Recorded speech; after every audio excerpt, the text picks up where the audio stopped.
Hi guys, I am going to discuss the previous year question paper of chemistry. That the questions those were asked in last year. This paper was held in 2015. Okay. इससे ये होगा कि हम लोगों को कुछ guess हो जाएगा कि किस तरीके से हम लोगों के क्वेश्चन आने वाले। ठीक है, तो उसी के बारे में हम कुछ डिस्कस करने जा रहे हैं। देख लेते हैं क्या क्या क्वेश्चन आए हैं लास्ट ईयर में, जो कि हमारे 2015 के हैं। पहला क्वेश्चन पूछ रहा है the element with atomic number 54 exist in which group of the periodic table. तो काफ़ी सिंपल सा क्वेश्चन आया है, अगर थोड़ा सा भी नॉलेज है पीरियोडिक टेबल का तो ये क्वेश्चन बिल्कुल ईजी है। तो इसको कैसे करेंगे हम लोग, ठीक है, देख लेते हैं। तो क्या है ये, हम लोग जानते हैं अगर पीरियोडिक टेबल देखा जाए तो ये कुछ इस टाइप की होती है। ओके, तो ये वाला जो ग्रुप होता है इसे हम लोग ज़ीरो ग्रुप, ठीक है, या 18th ग्रुप के नाम से जानते हैं। ठीक है, तो यहाँ पे फर्स्ट एलिमेंट होता है जो हीलियम होता है। ठीक है, उसके बाद क्या होता है साइड में देख लेते हैं। फर्स्ट हीलियम होता है, ठीक है। दूसरा जो होता है हमारा नियान होता है। Okay, helium neon, then argon, then krypton, then xenon, then radon. Okay, 2 से स्टार्ट करते हैं। ये 2 होता है, फिर ये 10 होता है, ये 18 होता है, ये 36 होता है। ओके, ये 54 होता है, मीन्स जिसे हम आखिरी गैसों के नाम से जानते हैं। तो हमारा जो यहाँ पे जो क्या पूछा गया इसमें जीनॉन 54, तो 54 हमको दिख रहा है किसका है, ये जीनॉन का है। इसका मतलब हम लोगों का सीधा सा आंसर क्या हो जाएगा, ये जीनॉन है। ओके, नाउ नेक्स्ट क्वेश्चन देख लेते हैं। नेक्स्ट क्वेश्चन क्या है, अब सेकंड पूछ रहा है हमसे beryllium and aluminium exhibit some similarity in chemical behaviour, this is because. तो बेरिलियम है और एल्यूमिनियम है, किस तरीके से हमें सिमिलरिटी दिखाते हैं, वो किस केमिकल बिहेवियर में दिखाते हैं, ये हमें देखना है। चलो देख लेते हैं ऐसा क्या है। तो हम ये भी पीरियोडिक टेबल से है, ठीक है, तो देख लेते हैं। यहाँ पे हमारा है सेकंड ग्रुप जो कि बेरिलियम शुरू होता है। तो देखो ये शुरू होता है बेरिलियम, मैग्नीशियम, उसके बाद आता है कैल्शियम। ठीक है, अब यहाँ पे कहीं होता है एल्यूमिनियम जो कि 13th ग्रुप का है। ठीक है, ये हमारा सेकंड ग्रुप का है।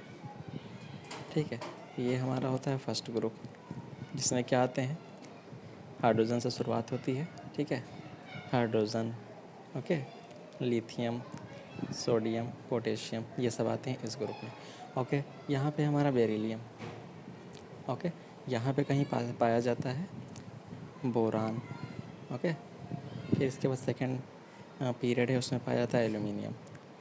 तो देख लेते हैं क्या क्या क्वेश्चंस ऑप्शंस दिए हुए हैं। They belong to the same group of the periodic table, ना ग्रुप तो सेम नहीं है। अगर बेरिलियम का ग्रुप होता तो ये इसमें होना चाहिए था एल्यूमिनियम, बेरिलियम का ग्रुप है इसमें, बेरिलियम मैग्नीशियम कैल्शियम वाला। और बोरान का ग्रुप है, और एल्यूमिनियम का जो ग्रुप है उसमें बोरान है, एल्यूमिनियम है। ठीक है, अगला तुम्हारा गैलियम आएगा। ठीक है, लास्ट उसके बाद तुम्हारा इंडियम आएगा, तो इस ग्रुप में भी नहीं है। नेक्स्ट ऑप्शन क्या देते हैं, देखते हैं। दिया हुआ है दे शो द डायगोनल रिलेशनशिप। हाँ, ये कुछ दिख रहा है कि ये जो है इस तरीके से डायगोनल रिलेशनशिप शो कर रहा है। ठीक है, इसका कलर चेंज कर लेते हैं। ओके, कलर चेंज हो गया, अब हम देखते हैं। ठीक है, तो हमारा जो बेरिलियम दिया है वो कौन सा टाइप का। ओके सॉरी, रुक wait, what is, okay now okay, let's see what was that. Beryllium is here, okay, aluminium is here, this is a group second, this is a group of 13. okay, these are showing a diagonal relationship. Third हम लोग और options जो हैं उसको eliminate कर लेते हैं। Okay, तो थर्ड ऑप्शन हमारा दिया हुआ है C, they belong to the same period. Same period होता तो इस वाली लाइन में होना चाहिए था, नहीं है। एल्यूमिनियम की भी लाइन डिफरेंट है, तो इन लाइंस को हम लोग पीरियड बोलते हैं। Okay, they are the transition element, transition element भी नहीं है। ट्रांजिशन एलिमेंट कहाँ पे होते हैं, ठीक है, ट्रांजिशन एलिमेंट जो होते हैं वो हम लोगों के प्रेजेंट हैं यहाँ पे। ठीक है, यहाँ पे इन डी ब्लॉक एलिमेंट्स को हम लोग ट्रांजिशन एलिमेंट्स बोलते हैं। ठीक है, 3D, 4D, 5D, all these three series are found in the D block element, these are known as the transition elements. इन्हीं के बीच में एफ ब्लॉक एलिमेंट भी पाए जाते हैं, जिसे हम लोग इनर ट्रांजिशन एलिमेंट के नाम से जानते हैं। और यहाँ पे जो ट्रांजिशन एलिमेंट बोलते हैं उसका रीज़न ये है क्योंकि यहाँ पे जो ये एस ब्लॉक के एलिमेंट होते हैं, ये दो ग्रुप, ठीक है, ये वाले जो होते हैं सबके सब पी ब्लॉक के होते हैं। ठीक है, इन दोनों के बीच में ये जो पाए जाते हैं इन्हें हम लोग ट्रांजिशन बोलते हैं, क्योंकि ये एस और पी ब्लॉक की, ठीक है, प्रॉपर्टीज़ के बीच में वेरिएशन शो करती हैं, इसलिए इसे ट्रांजिशन बोलते हैं। ओके, नेक्स्ट क्वेश्चन देखते हैं। हमारा जो थर्ड दिया हुआ है, थर्ड क्या कह रहा है, which among the following metal ion exhibit the highest magnetic moment. तो इसमें देखना है कि मैग्नेटिक मोमेंट किसका ज़्यादा है। Okay, let's see, I have already done so that we can save our time. Okay, तो here is a chromium in 3+। Chromium हम जानते हैं एटॉमिक नंबर जो होता है 24 होता है। इसका जो इलेक्ट्रॉनिक कन्फिग्रेशन करेंगे तो यहाँ पे जो होता है आर्गन लिख सकते हैं, ठीक है, आगे जो कि आर्गन 18 होता है, ठीक है। उसके बाद जो लिख सकते हैं 3d4s2। तो देखो 18 2 20 20 और 24 हो गए इलेक्ट्रॉन, इसमें से 3+ बनाना है, मीन्स 3 इलेक्ट्रॉन निकालना है, तो निकाल दिए। तो जो इलेक्ट्रॉनिक कन्फिग्रेशन आ रहा है वो कितना हो जा रहा है, ये आ रहा है हमारा 3d3। अब 3d3 की हम लोग इलेक्ट्रॉन फिलिंग कर लेते हैं, ठीक है। तो 1 इलेक्ट्रॉन भर दिए, 2 इलेक्ट्रॉन फिल कर दिए, 3 इलेक्ट्रॉन फिल कर दिए, किसके अकॉर्डिंग, तुम्हारा हुंड रूल के अकॉर्डिंग, ठीक है। तो ये क्या कहता है हुंड रूल, हर एक ऑर्बिटल में सबसे पहले एक इलेक्ट्रॉन को भरना है, उसके बाद दूसरे को फिल करना शुरू करना है। ओके, अब हम लोग इसी तरीके से आयरन में देख लेते हैं। आयरन में जो हमारा इलेक्ट्रॉनिक कॉन्फ़िगरेशन होता है, आयरन का एटॉमिक नंबर 26 होता है, ठीक है। तो यहाँ हमने 26 लिख के 3 इलेक्ट्रॉन निकाल दिए हैं। 3 इलेक्ट्रॉन पहले 2 एस से निकले हैं, ठीक है, एक इससे निकला है। एस से क्यों निकला, क्योंकि उसकी एनर्जी कम है इसलिए उससे निकला। तो यहाँ पे 5 बचे हैं, 5 इलेक्ट्रॉन को फिल कर दो यहाँ पे, 1 2 3 4 5। तो इसमें रख दो 1 2 3 4, ठीक है, एक ऑर्बिटल छूट गया, 5। ओके, सॉरी, कंप्लीट था। तो 5 इलेक्ट्रॉन्स हो गए हैं, ठीक है। 1 2 3 4, बीच में लाइन खींच दो, ये 5। Okay, it is not clearly. Okay, 1 2 3 4 5। अब यहाँ पे हम लोग क्या करते हैं, इलेक्ट्रॉन को फिल कर देते हैं डिफरेंट कलर से। ओके, 1 2 3 4 5, देख लिए। तो हम क्या बताएं, हाईएस्ट जब भी मैग्नेटिक मोमेंट चेक करना है तो अनपेयर्ड इलेक्ट्रॉन चेक करो, जितना ज़्यादा अनपेयर्ड इलेक्ट्रॉन होंगे उतना ही ज़्यादा हमारा मैग्नेटिक मोमेंट होगा। तो आयरन में आ रहे हैं 5, ठीक है, क्रोमियम में आ रहे हैं 3। अब लास्ट के 2 बचे हैं, स्कैंडियम में चेक कर लेते हैं, ठीक है। स्कैंडियम में चेक करने के लिए हमें देखना पड़ेगा, इसका एटॉमिक नंबर तो हम जानते हैं इसका 21 होता है। 21 में से 3 इलेक्ट्रॉन, पहले इसका कॉन्फ़िगरेशन कर लो तो क्या हो जाएगा 3d4s। तो 18 तो 20 20 1 21, 3 है, तीनों के तीनों निकल जाएंगे, तो यहाँ 0 बचेगा, मीन्स इसमें अनपेयर्ड इलेक्ट्रॉन 0 है, ठीक है। तो ये तो ख़त्म, सबसे कम इसका मैग्नेटिक मोमेंट होगा। अब क्या हमारा बच रहा है, अब दूसरे को चेक कर लेते हैं। अब जो बचा है मान लेते हैं, ठीक है, इरेज कर लेते हैं। अब बचा कॉपर, कॉपर को भी जल्दी से चेक कर लिया जाए। तो कॉपर जो है इसका होता है 29। 29 का करते हैं 3d4s2, 18 तो 20 20 9 29, ठीक है। इसमें से 2+ निकालना है तो यहाँ से निकाल दो, ये 0 बचा, ठीक है। 3d, ये 9 हो जाएगा। तो यहाँ से निकालेंगे तो हमारा 0 हो जाएगा यहाँ से, ठीक है। इसमें से 2 इलेक्ट्रॉन निकाल दिए, ठीक है, ये 0 हो गया। अब आगे देखते हैं हमें क्या करना है। अब इसके भी इलेक्ट्रॉन फिलिंग करना शुरू करो। मान लेते हैं यहाँ है, इसी में फिल कर दे रहे हैं। देखो 1 इलेक्ट्रॉन 2 इलेक्ट्रॉन 3 इलेक्ट्रॉन 4 5। अब पेयरिंग कराना शुरू करो, 6 7 8 9 पेयर हो गए। एक अनपेयर्ड इलेक्ट्रॉन केवल बच रहा है। तो देखो इसका ऑर्डर भी हम लोग लिख सकते हैं। सबसे ज़्यादा अनपेयर्ड इलेक्ट्रॉन आयरन में थे, तो सबसे ज़्यादा मैग्नेटिक मोमेंट आयरन का। उसके बाद क्रोमियम में थे तो क्रोमियम का। उसके बाद जो होगा मैग्नेटिक मोमेंट कॉपर का होगा। उसके बाद जो मैग्नेटिक मोमेंट होगा स्कैंडियम का होगा। ओके, तो सबसे ज़्यादा यहाँ पे जो क्वेश्चन बोल रहा था उसका मैग्नेटिक मोमेंट जो सबसे ज़्यादा मिला वो हमारा आयरन का सही हो जाएगा। Okay, this was a very easy question. अब नेक्स्ट क्वेश्चन कर लेते हैं जो हमारा दिया हुआ है। वाट ये पूछ रहा है 4 quantum numbers of the 2 electrons of helium. Helium के जो तुम्हारे 2 इलेक्ट्रॉन के लिए, ठीक है, चारों क्वांटम नंबर्स दिए हुए हैं। तो इसमें पूछना चाह रहा है क्या, ये हमसे जानना चाह रहा है कि क्या होगा, ये सही होगा, इसमें क्या होगा। चलो देख लेते हैं इसको भी। इसमें दिया हुआ है n की वैल्यू 1 दी है, ठीक है, l की वैल्यू 0 दी है पहले इलेक्ट्रॉन के लिए, ठीक है, m की वैल्यू भी 0 दी है। दूसरे इलेक्ट्रॉन के लिए 3 चीज़ें सेम है, लेकिन चौथी चीज़ डिफरेंट है। तो ये किसको फॉलो करता है, ये तो हमें सीधा सा रूल याद है। जो क्या ये बोलता था, ये पाउली एक्सक्लूजन प्रिंसिपल यही बोलता है कि अगर 2 इलेक्ट्रॉन है किसी एटम में तो दोनों इलेक्ट्रॉनों के चारों क्वांटम नंबर्स सेम नहीं हो सकते हैं। क्वांटम नंबर्स 4 टाइप के होते हैं, एक principal quantum number, azimuthal quantum number, magnetic quantum number और स्पिन क्वांटम नंबर, ठीक है। ओके, तो यहाँ पे हमारा दिया है क्या, principal quantum number, okay, then second is a azimuthal quantum number, third one is a magnetic quantum number, last one is a spin quantum number. देखो 3 चीज़ सेम दी है लेकिन चौथी चीज़ डिफरेंट है। ये हमारा क्या हो जाएगा आंसर करेक्ट। इसका आंसर हमारा जो करेक्ट हो जाएगा वो पाउली एक्सक्लूजन प्रिंसिपल, बिल्कुल एग्जैक्ट आंसर होगा। उसके बाद देख लेते हैं क्या है। अब देखो इसमें जो ऑप्शन हैं उसको भी एक्सप्लेन कर लेते हैं। देखो अबाउ रूल क्या कहता था, अबाउ रूल ये बोलता है किस तरीके से इलेक्ट्रॉन फिलिंग जो होगी वो पहले लोवेस्ट एनर्जी ऑर्बिटल में होगी, फिर उसके बाद जो है नेक्स्ट उसका हायर में भरा जाएगा। अब देख लेते हैं ये क्या था, ऐसा कुछ 1s टाइप का था, 2s टाइप का था, 3s टाइप का था, 4s टाइप का था, फिर ये 2p था, 3p था, 4p था। कुछ हम लोग ऐसे करके लाते थे, कुछ इस टाइप से फिलिंग करना शुरू करते थे, ये भरा जाएगा, फिर ये इस तरीके से जो था वो उसे हम लोग अबाव प्रिंसिपल बोलते हैं। ओके, अब सेकंड क्या था, बोहर्स एटॉमिक मॉडल क्या था, ये तो एटॉमिक थ्योरी थी जो क्या बताती है इलेक्ट्रॉन की किस तरीके से चारों ओर से घूमते हैं, ठीक है, और क्या होता है, न्यूक्लियस कहाँ होता है, इलेक्ट्रॉन्स कहाँ होते हैं, शेल्स ऑर्बिट्स कहाँ होते हैं, ये बोहर का एटॉमिक मॉडल एक्सप्लेन करता है। पाउली एक्सप्लोजन प्रिंसिपल क्या था, एक्सप्लोजन प्रिंसिपल ये बताता है क्या कि मतलब जो है ये हम लोग मैथमेटिकली इसको लिख सकते हैं सिंपल इजी, क्या, delta x into delta p x, okay, greater than equal to, okay, I think I should write in other side,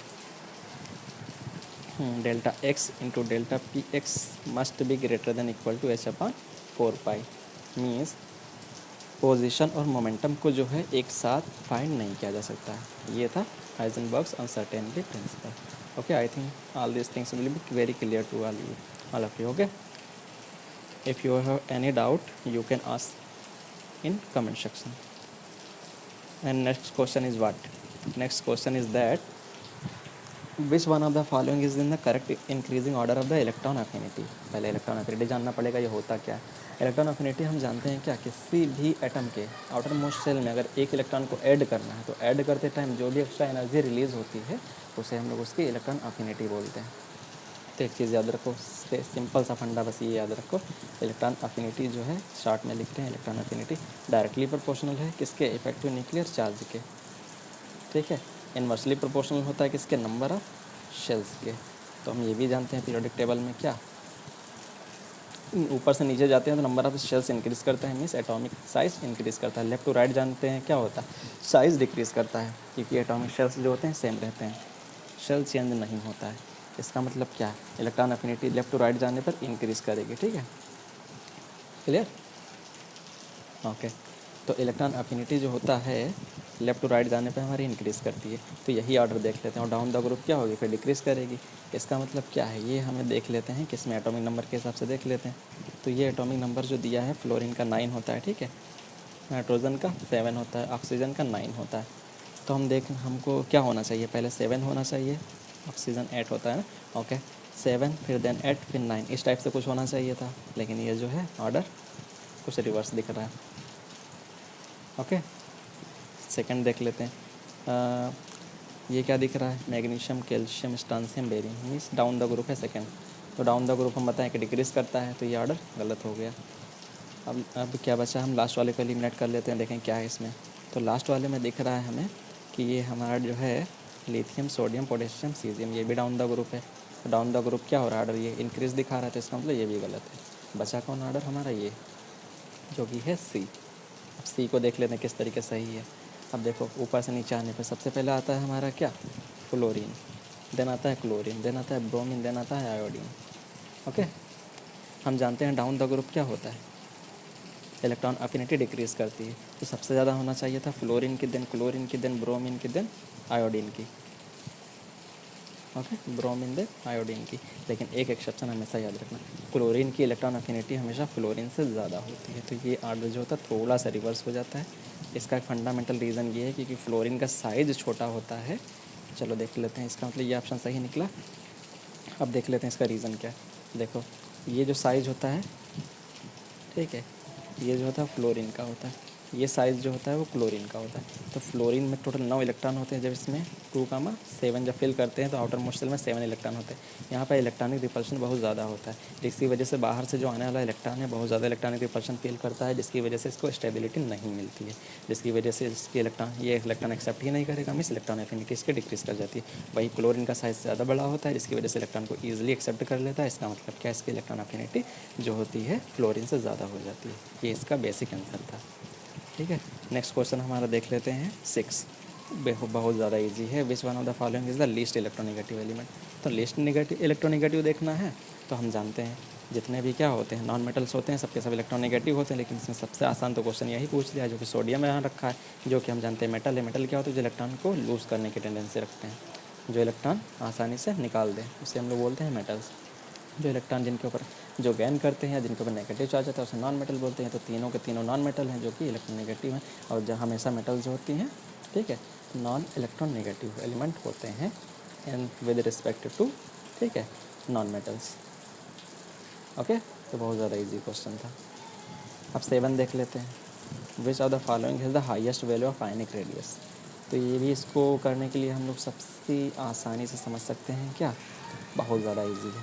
तो देखो एक चीज़, सबसे पहले इनको अरेंज कर लेते हैं, ठीक है, शेल्स के टर्म में। तो हम जानते हैं क्या, चलो बिल्कुल ईजिली इसको कर लेते हैं। एक सल्फ़र है, ठीक है, सल्फ़र का एटॉमिक नंबर 16 होता है।